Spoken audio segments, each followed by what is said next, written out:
We are here in Sundance, Utah at the Sundance Resort for the Credit Suisse Private Banking USA Entrepreneur Summit.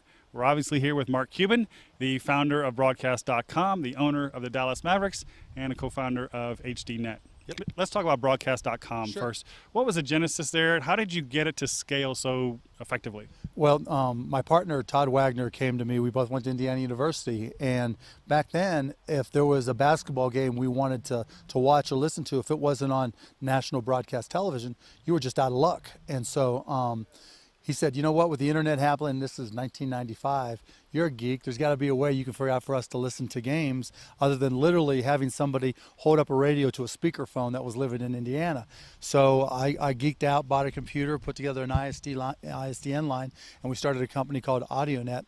Went around to radio stations, colleges, and said, look, you know, we're a chance for all your listeners and fans to hear games and hear shows around the world.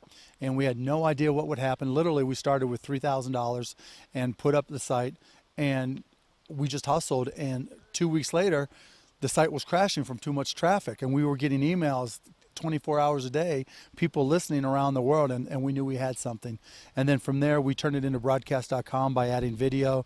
From there, we grew to, we basically started streaming. All the audio and video streaming business, grew it so that we were the largest multimedia destination on the site. We were doing user-generated uploads, everything, and then went public, then sold it to Yahoo. And so we kept on growing until Yahoo got a hold of it. That was obviously probably a great learning time for you. Yeah. Talk about some of the successes and failures that you experienced. Oh my goodness, there's so many. I'll be cliche-ish and say that, there is no failure. You just learn from it. But, you just have to put in the time. I think what I learned most is that everybody's got will and everybody's got dreams and everybody's got aspirations, but it's only the people that really put in the time that get there.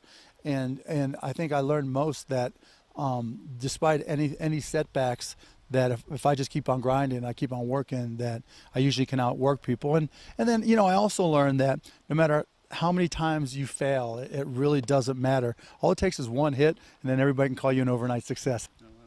So now you owner of the Dallas Mavericks, a little bit different venture than some of the stuff you've done in the past. How is that different and unique? Oh, it's completely different. When I bought the Mavericks, it's been 12 years now, I actually thought I owned the Mavericks.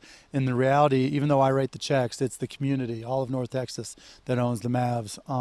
When you win, everybody's in a good mood. When you lose, everybody is down, and there's just no other business like it. And in terms of the emotions attached to it and the fanaticism, if a company if Dell Computer, if somebody has a bad quarter, HP has a bad quarter, maybe some shareholders are upset a little bit, but there's not 1,000 blogs, saying fire the bum. Yeah, right. In the sports world, there's always, 100 blogs that need to write something every day. There's the newspapers. There's the sports talk radio stations that have to talk about you every day. There are so many things that go into running a business, not the least of which is having the right people. Right. What do you look for in people? How do you build the right team?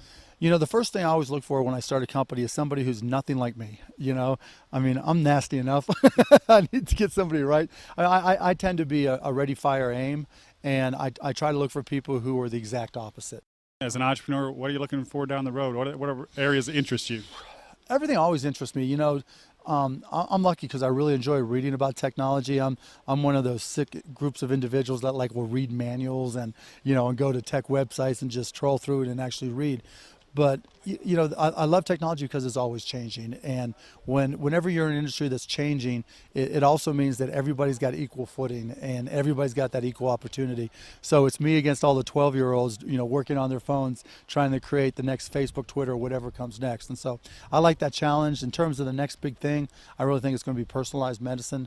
Mark, thanks for being with us. My pleasure, Joe. Thank you. There's a lot of ways to describe Mark Cuban. Let's just stick with Cold. owner of the cold and owner of the world champion Dallas Mavericks.